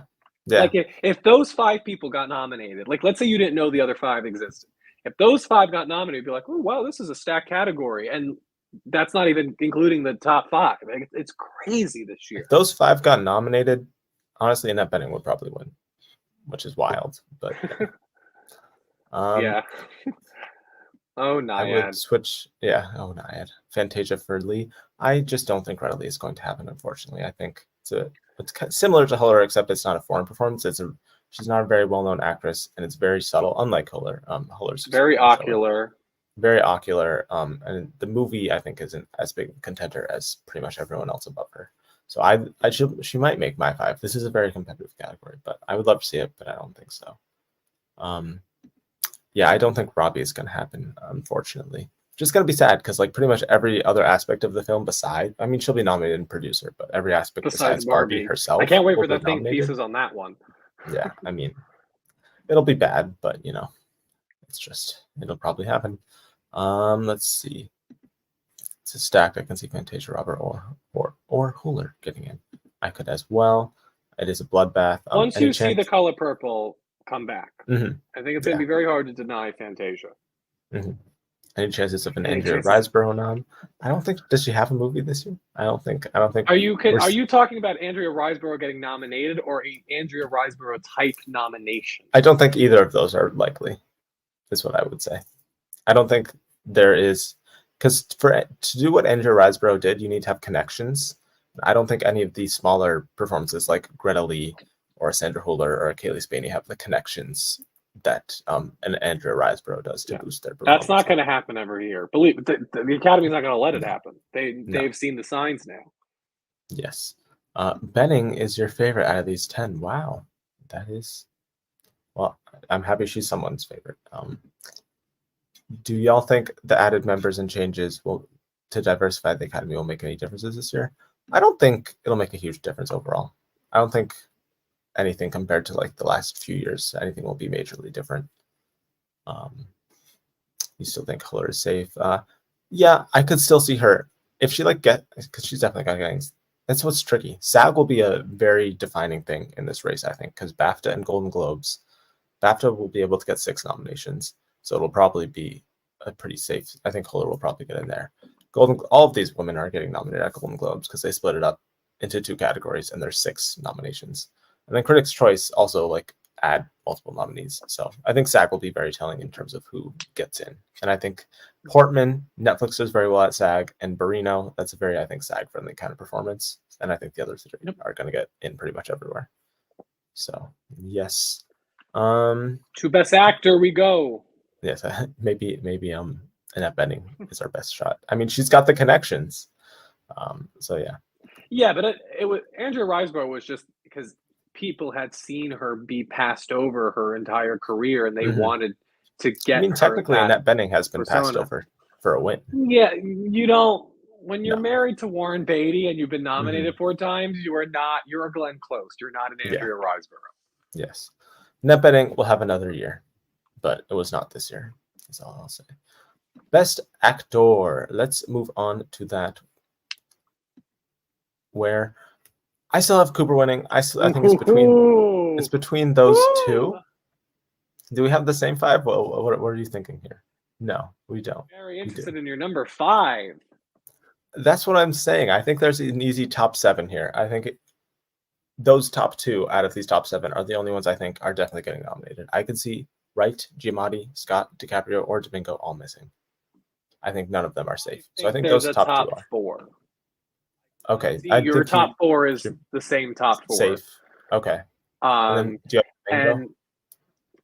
right now I'm gonna lean DiCaprio because it just makes the most sense. I gotta see All of Us Strangers perform to get Andrew Scott. I will totally get behind Andrew Scott if there's a lot of support for the movie and it does well. But until that happens, I'm gonna err on the side of DiCaprio is a proven name in a proven movie that people seem to love.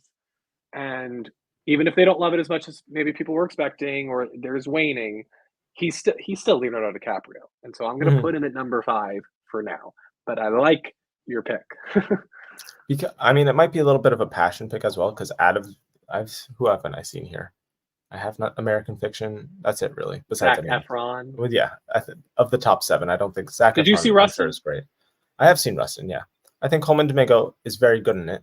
But there's like no buzz or discussion about the movie at all. So I don't think it's going to happen. I don't think he'll even be able to get into SAG with how competitive it is this year. He might be able to, but I think that would probably be it. And Andrew Scott is easily, out of these top 7 that I have seen, my favorite performance of them all. Very, very, I mean, it's not, compared to Paul Mescal, it's pretty showy. He cries a lot. He cries a lot. Would Paul Mescal be in supporting?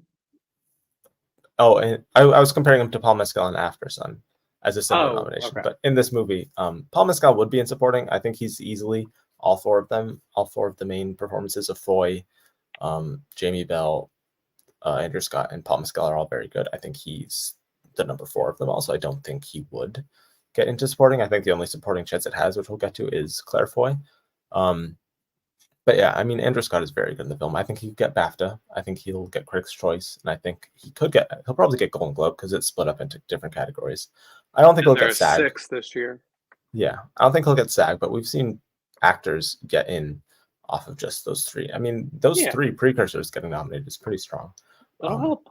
But yeah, I just a little bit of a passion pick. But I could see it being DiCaprio, but I see Flower Moon losing. DiCaprio could be the Irishman. He could be the Robert De Niro. He's the lead. We've been down the road before. He doesn't get nominated.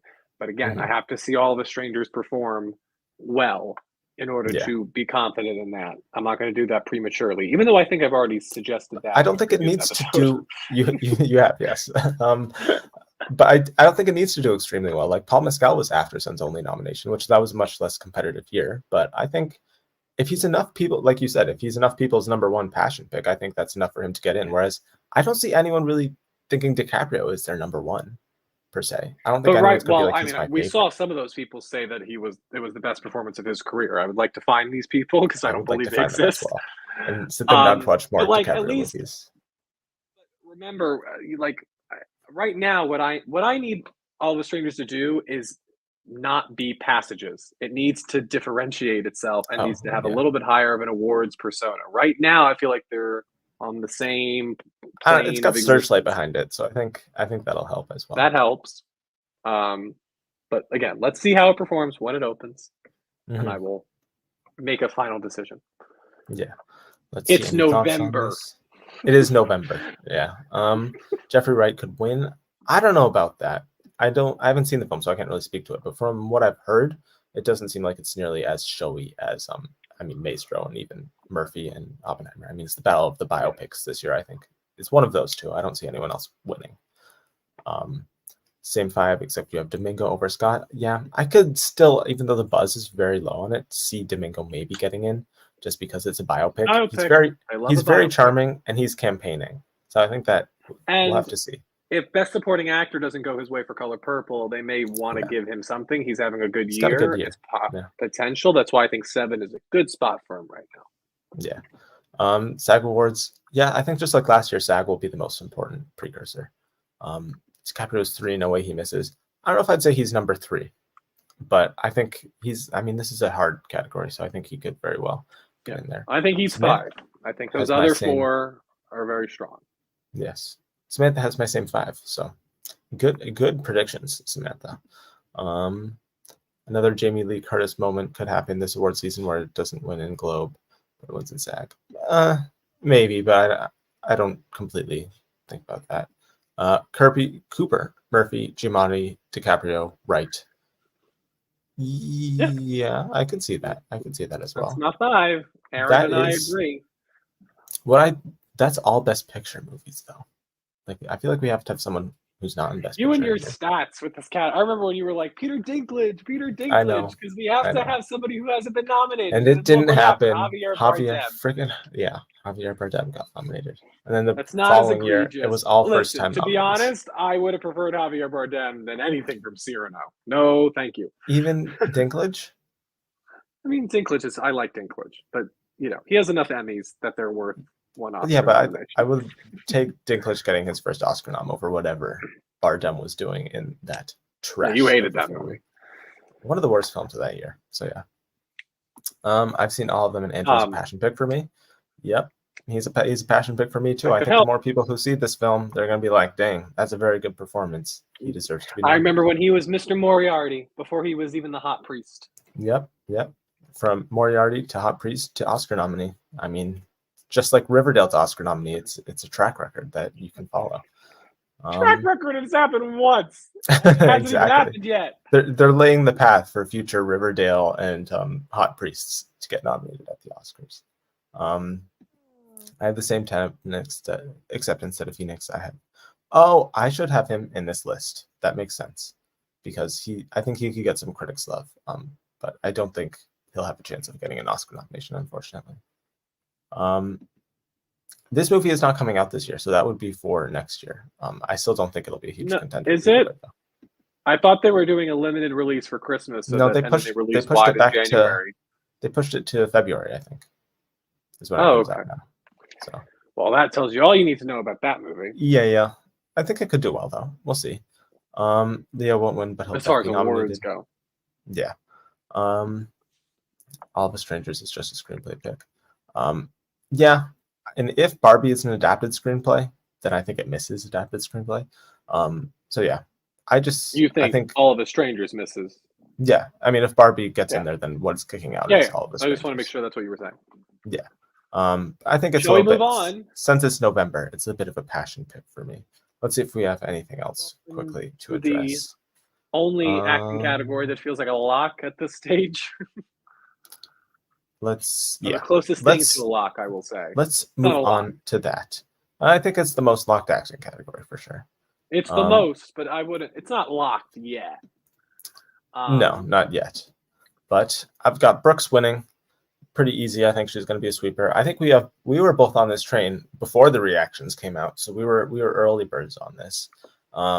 Then Randolph for Holdovers, Blonde for Oppenheimer, Taraji B. Oh no, I should have changed the text here. I don't have Taraji B. Henson getting nominated. I have Julianne Moore and Jodie Foster getting nominated instead. Jodie Foster.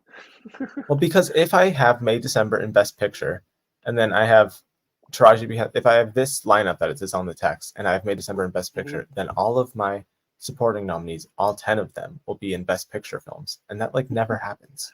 I need to have someone who's not in the Best Picture. It may happen when you have a year of 10. That could be what we're seeing. And a reminder, that it's rare that the amount of Best Picture contenders we have are female-led or co-led films. So I think that has something to do with this category maybe reflecting that, which usually it doesn't. Yeah. Well, I have your original 5 because I do think, Yeah. having seen Color Purple, I think Taraji P. Henson is definitely getting in. She's a previous nominee for The Curious Case of Benjamin Button.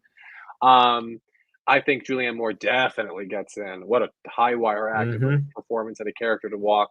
And then I would put Emily Blunt as 2, as your picture has, because I do think Yeah. there's a potential BAFTA Oscar win. And if Oppenheimer just is that beloved, she could do it.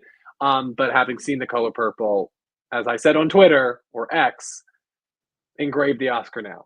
Daniel Brooks, it's a powerhouse. It's a musical performance. They love giving it to musical supporting actresses in this category.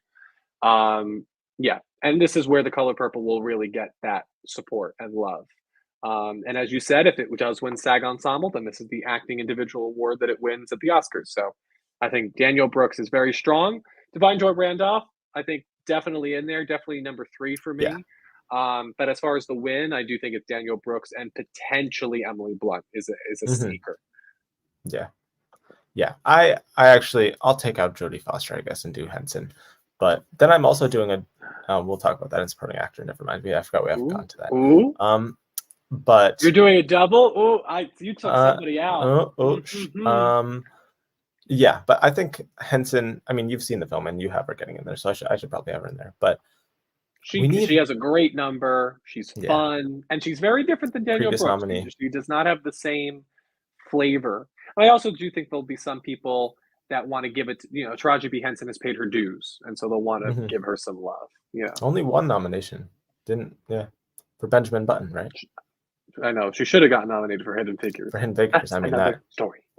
That monologue was very good, but let's see. Daniel Brooks is winning without much of a fight. Yeah, I think she is a sweeper, like Ariana DeBose. I think she'll be sweeping. I mean, listen, we saw this category change drastically and dramatically at the last minute, so I don't think anything is ever a sleeper. But I do think she fits the mold of the Ariana DeBose, the Anne Hathaway, the Catherine Zeta-Jones, the Jennifer Hudson. Yeah. That's the type of performance that wins this category. She makes the most sense to be a sweeper in an acting category right now. That's what I'd say. Yeah. Juliette Binoche could be a surprise. Like if I'm looking for someone to get nominated in a film that's not in Best Picture, but I just don't think that film in general is. I mean, but this is an open category. The only thing that could happen is if we're over predicting May, December, then maybe that 5 spot is up for grabs, and that's your Jodie Foster or your Penelope Cruz or Juliette Binoche. But I don't know. I think Julianne Moore, Oscar winner, beloved, great performance, movie, giving a great performance, and I think it's the type of performance that people admire because it's not the type of performance that turns you off from the character, despite what the character has done, and that takes a lot of talent. It's all of those performances are like a high wire act, and they all pull it off in flying colors. Regarding Domingo, I think him being nominated for Rustin and/or The Color Purple would strengthen his. Yeah, I think he'll definitely be nominated for Sing Sing next year. I think he could win. I mean, we'll get to supporting actor. I don't really feel like he has much of a nomination chance this year per se. Same 5 here as us. It seems like lots of people have this 5, so it's probably wrong, is what we should learn from that. I mean, I think this, regardless of May, December, I think Julianne Moore always felt like the reasonable 5 spot. Yeah, I agree. Let's see. It's just a question of whether her co-stars come following her. America Ferrera could. She has the speech. She has the Laura Dern speech, pretty much. Yeah, there isn't a lot. Yeah. I mean, there is the Laura Dern speech, but I don't know. I feel like it's a little bit more. It's less angry. She doesn't have the same. Yeah. Stuff. I like the Laura Dern speech more personally, but yeah. Well, I don't think she'll get nominated. They are. And I think we both agree with this. If there's any justice in this world, Rachel McAdams will be nominated very easily, but I don't think that's going to happen. Yes. I could see Claire Foy maybe also sneaking into being that nominee here whose film isn't in Best Picture, and it could get kind of a lost daughter package of screenplay to I mean, listen, it's a fool's errand to predict Claire Foy. Yeah. It just doesn't seem to happen, unfortunately, despite how much I would love it to. She's got the good. She's always got the goods, but she's really got the goods in this one. Always. Why? Um, It's like yeah. it's not an agent problem. She's in great movies. Why don't people? I think Is it's she too a cheesy? movie problem. The movies that What's she the ends up problem? giving great performances in end up being awards underperformers usually. It I seems like. guess it's just I don't know. It's just, Yeah, she's incredible. All right, she is very good. Let's move let's on see if you to. took Robert De Niro out of your top 5. Oh well, yes, I did. He is my number 6. I've got RDJ. Charles Melton is my number 2. I'm manifesting it. I don't think he's gonna win, but I think I don't think either of the Poor Things guys can win because I think they'll both be nominated. I think this will have a double nomination here, and I think they'll split enough votes. I don't think there'll be, having seen the film, I don't think there'll be enough passion for either of them. I think there'll be enough passion for both of them to get in, but not for either of them to win. Gosling, I just don't see as a winner for that performance as much as I like it, but I'll I be don't. nominated. He also gives Mark Ruffalo gives a very similar performance as well. Very Ken energy, very comedic. So I think Melton stands out amongst those 3. I still think Downey wins, but I think compared to those 3, he stands out the most. And then De Niro, Killers of the Flower Moon, I think is going to continue to underperform. He missed for Irishman. So yeah.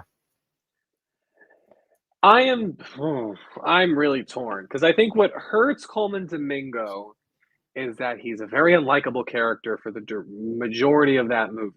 Mm-hmm. But he is great in the movie. He's exceptional. And I think that if people really think that it's his time and Rustin helps, and maybe the people who saw Sing Sing, I could see him getting in very easily.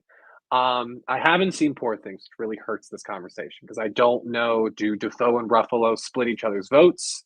Is there a clear one between the two? It doesn't seem like there is. It seems like they're both great. Ruffalo is more showy. He's much more comedic of a performance, and I think more showy. He dominates the second act, where I think Dafoe is more in the first and third act. But Dafoe is a much more emotional performance. He's kind of like the heart of the film. He's the father figure. So I think they appeal to they're very different performances. So I don't think they'll split votes per se, unless they only want to put one Poor Things actor in there. But they're very different. And also, when did I become the one defending Killers of the Flower Moon? Because I don't know. Yeah. The idea that De Niro misses is even bigger than if DiCaprio misses, and I don't know if that's going to happen. Who do you have? You have one of the Poor Things guys misses then? Poor Things guys. I mean, before this conversation, I had both Poor Things people missing for De Niro and Domingo. Okay, and then Gosling and Downey. But again, I haven't. Downey and Gosling definitely. Those are the 2 that I feel are locks. And I had Melton at 4, De Niro at 3, and Domingo at 5. However, again, when I see Poor Things, I could change my mind. They've shown to love Willem Dafoe, but also Mark Ruffalo is also, if he's in a movie like this, he tends to get nominated. Both been nominated Kids 3 Are times. All Right. It's really tough. I think it does make sense that one of them gets in. And so I think what I will do for now. Oh yeah, one of the Poor Things guys will get in. I'm gonna go Downey, Gosling, Melton, De Niro, Ruffalo. Okay. Right now, but I also think when Poor Things comes out and I see it, and when Color Purple comes out and everybody else sees it, I think this might change.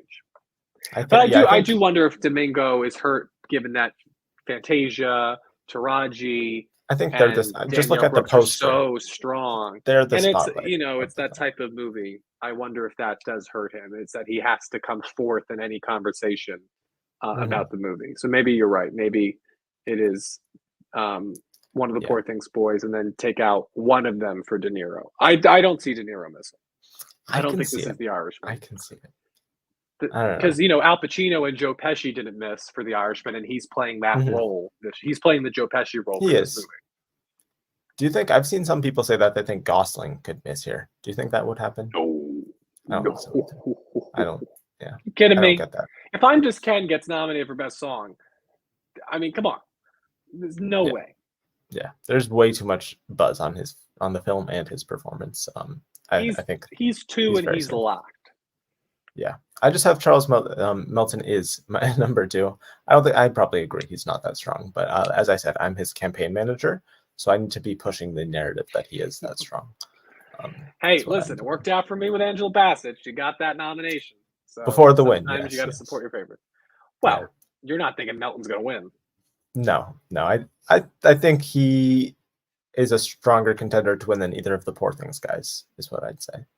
Yeah, I think he is definitely 3 or 4, depending on if you have De Niro. If you have De Niro in there, he's 4. If you don't have De Niro in there, he's 3. Hmm. But Ryan Gosling is 2 and Downey is I 1. think he's above De Niro, even if De Niro's in the category. De Niro's not going to win for that. I think there's a difference between predicting the nomination and predicting the win. Yeah, that's De true. Niro, Mellon has, I think, a higher line depending on the two, potentially. We'll see. Let's see Yeah, if he can run the gamut between all these I critics think he's groups. going to. That's a different conversation. I honestly We'll think he see. We'll will. see. I think he's going to be a sweeper. I think he'll be our trifecta sweeper. I think he's going to win all the critics awards. I could honestly see the Golden Globes being like, maybe we'll give it to Charles Bronson. I mean, they did it for Angela Bassett that year when who did everyone expect it to be before that? I forget. It wasn't Jamie Lee Who Curtis for that supporting year? actress last year. Yeah, was it Michelle Carrie Williams. Condon? Michelle But Michelle Williams. Williams was in lead. I know, but I think nobody knew then going Oh, in. I okay. think people, because this was the thing. We thought it was Michelle Williams, then she swapped, and then we were like, I don't know, but the Golden Globes will probably go for Jamie Lee Curtis. That's what Hmm. happened. And then it went Angela, and then nobody looked back until SAG. Okay. I think it's also worth mentioning here Sterling K. Brown, if American Fiction is a huge overperformer, maybe. I mean, I haven't seen the film, so I can't really Yeah, speak to his performance, but I've heard he's very good in it. So he's campaigning. very He was on possible. Hot Ones. Though I think he could be hurt by the same thing that hurts Claire Foy, and that they're looked at as television actors. Maybe. And then Sessa, great in the film, not a supporting performance in the slightest. But I don't think in a less competitive Yeah. year, he could have been your Cody Smith McPhee. But I think we've got a much stronger Mm-hmm. Cody Smith McPhee and Charles Melton. Yeah. And then Iron Claw, Jeremy Allen White. I don't know. I needed a 10th spot. I'm excited to see the movie though. I hear it's very good, very sad. But I don't. I think Hugh it's Grant as in Wonka. How is that not as your the 10? Oompa Loompa. I know. Yeah. Maybe a Golden Globe I nomination. started dancing now. Once we start, we can't stop. Yes. They hate Claire Foy. She's a star, though. Yes, she is a star. I still feel like Gosling can win if campaigned right. I just don't think he can win. I don't think that's the kind of I'm performance. more optimistic, but I don't think it's going to happen. Yeah. I do think Robert Downey Jr. is still locked for a nomination. I think he's still the front runner for a win, but I think people are nipping at his heels more than beforehand. I think it's not as clear as He was Daniel never Brooks going in to win the supporting actors. critics groups. I don't think No, that's he the wasn't. thing. He is an industry player, and he has to give one speech, and they're going to want to give him. He's the type of person they want to He'll give give a an very Oscar good to. speech. He's Too. like Jessica Chastain. It's the same thing. Yeah, I mean, even at those, I don't know if you've watched them, some of the Oppenheimer like post-screening Q&As, he's always stealing the show. He's very charismatic. So I think once it's like Laura Dern. They want to see Academy Award winner above his name. And he's also like a Hollywood legacy actor from a legacy family, just like Dern. Tour de force in a unique role that he has never done before. He's checking all the boxes. I disagree with those last 2 points, but I think most people will. So that's why he is a What strong what other villain role has Robert Downey Jr. played off the top of your head? I don't know, but I don't know if that's a villain role really. I think it's a little more complex. He's the antagonist of the movie. He is. Yeah. Let's see. I want De Niro and one of the Poor Things boys that Sessa can get in. I would like Sessa to get in. I don't know if I don't even know what my top 5 personally would be here. I'll have to push that for another day to figure that out. Charles Melton will be in there. That's all I know. But yeah, Sessa would maybe be in there. And De Niro would probably be in there. I would also kind of be upset if he got snubbed, but I think it's possible. Charles Melton could maybe win. Could maybe win. So maybe I'm not insane. We'll see. I don't think I agree with you. I think the industry awards will much more likely go for. If Charles Melton does win an industry award and gives a great speech and beats Downey Jr. at an industry award place, then I'll definitely think, oh, it's very possible. But right now, I just see the industry. He could maybe win the Globe, but I don't know. Maybe but Bassett won the Globe and still I don't lost. see a world where he wins SAG, and I think you would need SAG. Yeah, I don't think so. I don't think he'll win SAG. Oh, here we go. I think Gosling is the snub. I've seen other people mention this as well. I don't think so. I don't know. I don't really think so either. I think Barbie is strong enough that he will get nominated. And I mean, he's all anyone Yeah. talks about from that film. He's the Melissa McCarthy. He's the comedic Yeah, yeah. performance that blew you away. And for many people, he is Barbie. That's what they'll remember from that movie. Hmm. I do have De Niro. I'm not very confident in a De Niro snub. I'm just confident that Melton is going to get in there. I could very easily get rid of one. If I were to get rid of someone, it would be one of the Poor Things guys for De Niro. That's where I struggle with. I don't know which Poor Things guy to get rid of because they're very close. So I'll that's why I let have. you know on Tuesday. Yeah, yeah. I think I you'll have think a they're very feeling close it's as well. Defoe. I think they're Yeah, gonna lean Ruffalo. but Defoe is like the emotional heart father of the film, which they like in Maybe this it's him. category. I gotta see the movie. I know. Yes. Then you'll say, but I think Ruffalo, he's very comedically showy. That's what I'd say. Mhm. I feel like Ruffalo could be snubbed. That's true. Defoe is more of a veteran actor, but they both have the same amount of nominations, so I think they're both pretty beloved by the Academy. Yeah. Let's see. I think May December is in picture. I don't think he will win. But if imagine May December gets the Best Picture winning package of screenplay, supporting actor, and picture, that would be fun. Okay, That would be fun. settle down. It's a great movie, but that's not It's happening. it's easily a top 3 or 4 movie of the year in my opinion. It's up there. Yeah. Here, let's see. I agree with this. I wasn't blown away by RDJ either. I think it was honestly a performance kind of similar to his own personality. I don't think it's a huge stretch for him, but we'll have that You discussion when like Downey Jr. You hate Straws by the end of that movie. How is he I the don't. same person? I don't know. He's It an seemed ugly person. I didn't see him personally disappear into the character like I see with a lot of actors. I kind of still was very aware that it was Downey Jr. giving that performance, whereas I don't think we'll have to have that discussion when we do our personal awards because I have a feeling you'll very much be pushing for him. Oh, You will not really?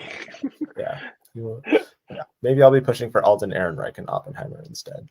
Oh, he can join the party, but he's not taking it over Downey. Yeah, I doubt it. Let's see what else. Yes, the Golden Globes do have an entirely different voting body. So they're winners, as we saw with Angela Bassett last year. It's really just if you win and give a good speech that can boost you to get a nomination and maybe a win at the Oscars, but there's no crossover. Yeah. Glenn Howerton is interesting. I don't think it'll happen. I haven't seen him campaigning much either. Glenn Howerton could be maybe a surprise at SAG or Critics' Choice, but that's I think it. Critics' Choice more than SAG. I think SAG, this category is way too packed for him to get into 5 there. Yeah. He's not a Jared Leto or a Good Nurse, Eddie Redmayne. Yeah. Shall we move on to screenplay? Well, I need to see Anatomy of a Fall because I hear great things about this child performance. He will probably be in my 5. Let's see, what else do we have? I don't see Melton winning. Yeah, I don't think he's going to win. I wish, but it's a close call between Ruffalo and Defoe. Having seen the film, I would lean Ruffalo. He has a more showy comedic performance, but I don't know. He is a lot more showy, so I would probably lean Ruffalo. I should probably have him at number 4 and Defoe at 5. But Defoe is kind of like they always go for those like emotional father of the film thing. Like that was like the last 2 winners in this category. So I don't know. Maybe you're Peter right. Sarsgaard for Memory. I don't think so. Is he supported? For Memory? Yeah, I think so. Okay.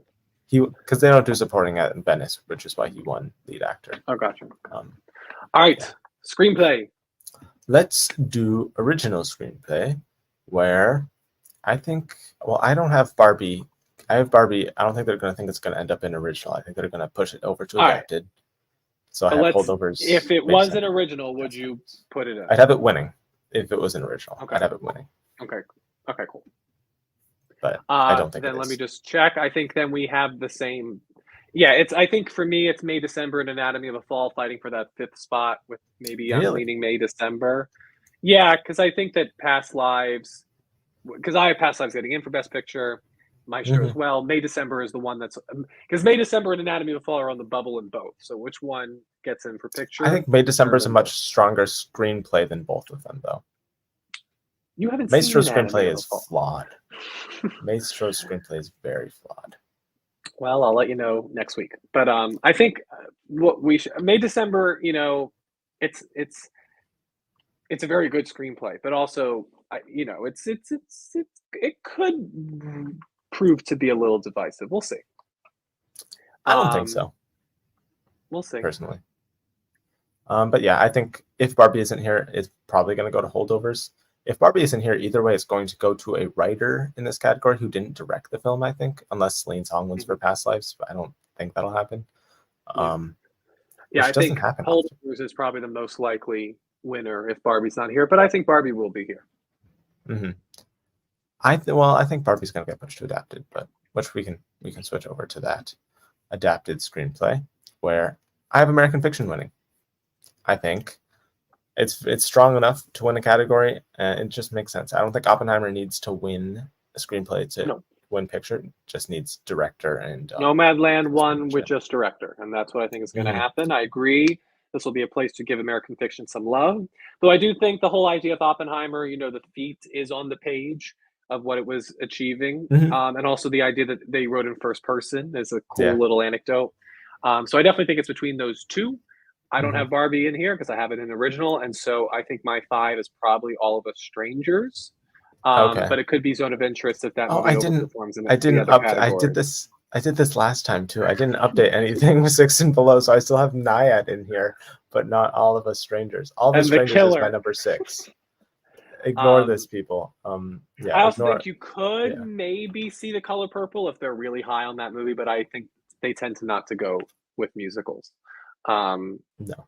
So, yeah, but I think everything else checks out. Killers and Poor Things definitely in your 3 to 4 positions.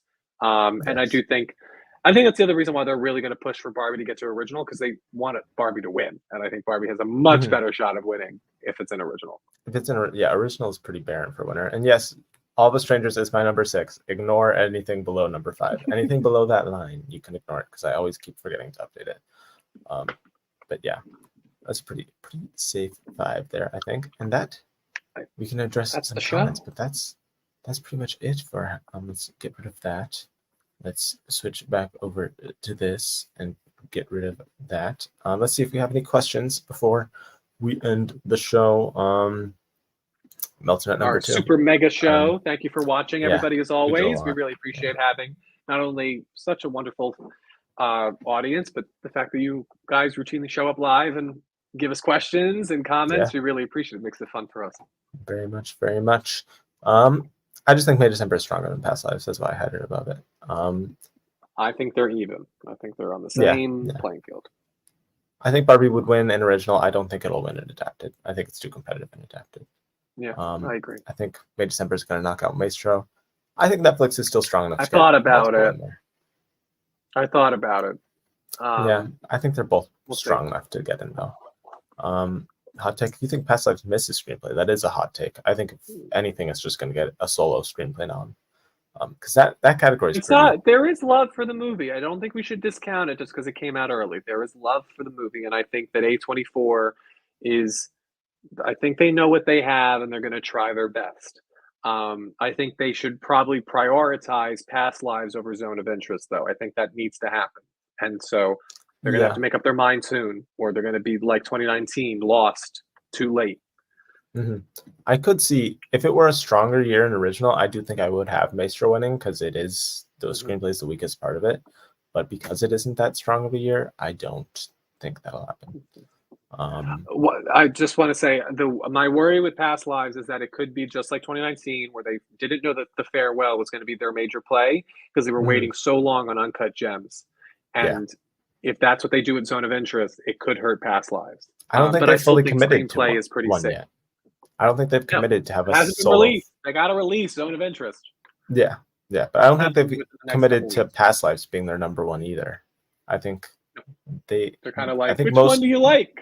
Yeah, most of these studios, I think, have committed to their main horse in the race, and I don't think A24 has done that yet, which I think hurts both of the movies. Let's see. I don't think Barbie can win an adapted if it goes there. Past Lives above May December. I think they're close. I would agree with that. They're close. May December overall, I have it in picture, actress, support. I think we both have that. Supporting actor, supporting actress, original screenplay. I think we both have that 5. Yes. Okay. What else? Well, thank you for joining them. They're always very fun. We have many many weekly Oscar talks left to go. We're And we barely may getting end up started. having to cover the Emmys at the same time. Oh my God, don't remind me. Oh my God, I forgot about that. Yeah. The Emmys, And announced their nominations the week before Barbenheimer, and the winners will be in January. So, good Lord. yeah. Yeah, it'll be Golden Globes and Oscar nominations and Emmys all within the same couple of weeks. So Yep. it'll be exciting, Grammys. but we got a good group to do it with. Yep. Going to watch May, December right after this. Enjoy. You should be excited. It's a very good film. One of the best of the year. Do you think it could possibly pull Ricardo's with all 3 actors and no picture? If it gets all 3 actors and doesn't get screenplay, then yes. But I think 3 actors plus screenplay is kind of hard to not put it in picture, is what I would say. I can't think of a movie that gets that much above the line support and doesn't get into picture. I still think Portman is not locked, even though I think she definitely should get in there. She's probably not the weakest, but like she's in the strongest most category. on edge. So we shall see. But it's possible. But also, I don't know. I think what happened with Being the Ricardos is that people didn't like the movie overall.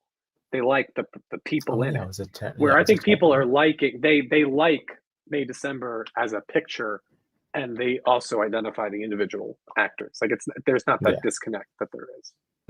Yeah, I agree. Yeah, we can get into our we did I have it like 2 weeks ago. You did have it in editing. I think I had American Fiction instead of it. I think one of those 2 will get in either way. I think it just depends on which one you think is stronger. Which more comedic leaning movie? Yeah, which comedic crowd pleasing kind of movie are you betting on? Let's see. Farewell. Yeah, I could see a Past Lives taking the farewell route, but I think either way, Past Lives will get screenplay no matter what. It's possible. We shall see. Yes, if you want to know the topic of next week's live stream, it will be the Golden Globes predictions. We will be doing all of that because the nominations are on the 11th. So next middle of next week, we will be talking about who we think will be nominated. And we'll probably do our review roundup because at that point we would have seen a lot of the movies. We will have seen a lot, so we should have our review roundup then as well. And yeah, the Emmys are still to come. Sarah Snook has still not won her Emmy yet. It is ridiculous. Yeah, insane. Do you think Best Picture will end up? No, I think one of those will end up being a potential dark horse. I don't think both of them can be because I think they fulfill a similar role in terms of that. Oppenheimer's winning. I don't see a right now. I still have Oppenheimer. I think I couldn't get front runner fatigue at some point though, because it's still Ben early. Affleck was an actor. Ben Affleck was an actor, and also that he was coming off of his period of being in Daredevil and Geely and all these bad movies. Christopher Nolan is, I think, up there with like Tarantino for being a really well-respected, popular filmmaker that people admire. There's a reason why Matt Damon said that he would quit, like he would retire, except if Christopher Nolan called. No way does that happen. Nolan is winning. There's no way he misses out. No, not at all. I agree. Yeah, I think lots of people still have Anatomy of a Fall in there. I just don't think it can really get anything. I don't think it'll get actress. I think it'll get screenplay, but I don't think in a year this strong that it will be able to sneak in there. But it could. It could. It did win. But I mean, look, A Triangle of Sadness came out early around the same time, and then it faded. And at the last minute, we were like, Triangle of Sadness, put that back in. So that could be what happens with Anatomy of a Fall. Yeah, it's still very, very early. Any comic book readers? I do not read comic books, but I'm sure there's a fellow comic book reader somewhere in here. I don't know, maybe. Hello. Maybe not. I have my here. Wait, this will be fun. Right we can there, end the show on this. I have all my comics here and some of my other books. But in honor of who we think is going to win Best Actress, I got this when I saw her in this cabaret. Is she dead? Emma Stone's. This is when she died. Spoiler alert. Wow. That's Emma Stone's. Why would you show me that? Right there. Oh, really? Sorry. Oh, that's awesome. I can't tell with the reflection. There. You see it. That's Emma You got her to sign that? I did when I saw her. Why did you make her sign the day she died? Well, because it's the most famous comic book of all time. And I know it's in an anthology. It's not really the comic book, but still. And then I wished her good luck at the Oscars. It was a week before Birdman. She turned back, gave me the biggest smile and said, thank you. And then Birdman won Best Picture. So I think I had something to do with it. Yeah. You should do that again this year. manifest something. Yes. Some people are seeing Society of the Snow as a potential. I think it's a dark horse in international, and it has If Netflix Zone of behind Interest does not land the way they think it does, I've heard a lot of buzz about it. Society of the Snow. Yeah, and I think Jay Netflix. Bayona too. It helps your name. Yeah, Netflix did a similar thing last year with it. I Yeah. think All Quiet also. This could be a potential tech contender, maybe, probably not as much as All Quiet. VFX, we need something but, to fill that yeah. category. VFX, yeah. So I think especially with Netflix behind it too, I think it could definitely. I think it's getting nominated in international, and if Zone of Interest falls out, I think it could be our winner. And then who knows? Maybe it's in Best Picture. Who knows? GTA 6 trailer this Tuesday. That's cool. I don't personally follow video games that much, but amazing. And on that note, yep, I think that's pretty much it. On that note, where can they find you on the internet, Anthony? Wait, how does I do this? I feel like I'm in May, December, and I'm looking at a reflected image. What are you? Post. Yep. You're like, what are you doing with your hands? Yeah, are you trying to sign language something? Yes. But yeah, the cameras are mirrored. It's tricky. It's tricky. Yes. But yes, at Anthony_post. You can follow me. Letterbox, Twitter, all those places. Yep. And yeah, and here, and I'm very excited. We're in the thick of awards season. Awards have been given out. Yeah, so keep an eye out for next week. Our stream will be mostly about Golden Globes predictions. I'm sure there will be other critics, winners, and awards that we can talk about as well. We'll have a review roundup of movies like we mentioned before, Saltburn. I'm sure we'll touch on some spoilers there because we seem to be on different pages. Poor Things. Not that far apart. I just feel like I'm a lot more optimistic. Yeah. More positive. Saltburn, Holdovers, all that stuff. We'll have a video for a change. For a change, I'm the one that's more positive on a movie. After Priscilla and Killers of the Flower Moon. yes, that's true. Yeah. And yeah, other than that, you guys seem to really like the Best Actress breakdown video. So we will probably do more videos solely dedicated to a specific race. So if you want to tell us, I imagine maybe Best Supporting Actors, what we should do next after you've seen Poor Things, because that's another crazy one. So I'm sure we'll have more videos for each of those acting races and director as well. So that's all the upcoming stuff. And then at the end of December, we'll do our top 10 and stuff. So all that fun stuff. Which will most likely be the beginning of January. Probably. At the rate that we do this. Yeah, I mean, we'll have to have seen all the December movies. We'll have to have seen, I don't know, Aquaman 2 to make our top 10s of the year. All right, on that note. Yeah, that's what you have to see. Subscribe if you want to watch all of that upcoming stuff. Thank you for watching with us, guys. Comment your predictions, like all that fun stuff. And we'll see you in whatever video comes next. Goodbye.